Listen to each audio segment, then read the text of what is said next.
My name is Amandeep Singh and this is my 11th tutorial on iOS development.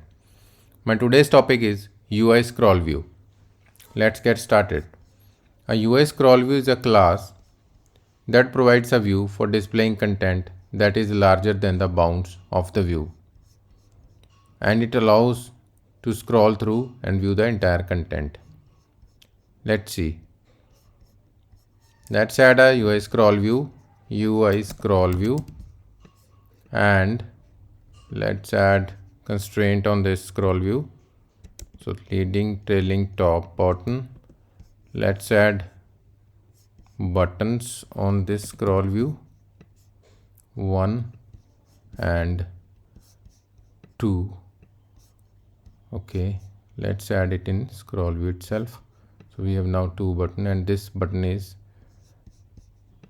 inside the scroll view, but let's increase the height to 146. So it is in the scroll view itself, but it is not visible. So what we will do is leading, top, trailing, right? And then we have this button.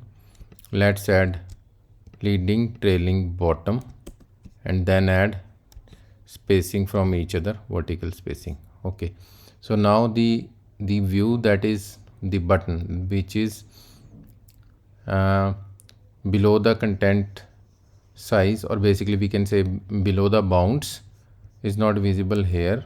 But when we run it on simulator, let's see.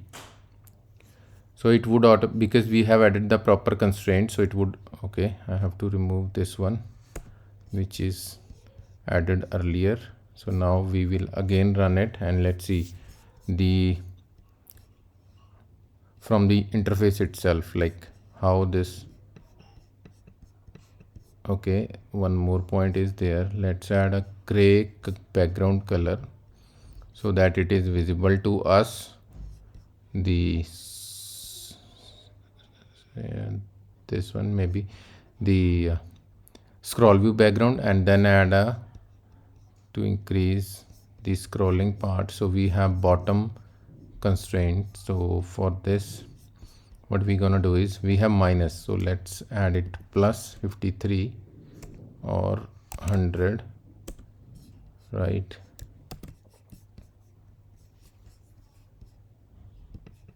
See, so it would automatically adjust the content, and we have added 100 pixel from bottom. It is started scrolling automatically. So it is managing content size automatically. So we have a view which, I mean, we want to use only this much area for the scrollable content. So we will do like this. Thanks. Please subscribe and share my YouTube channel for more videos on iOS development and skill learning.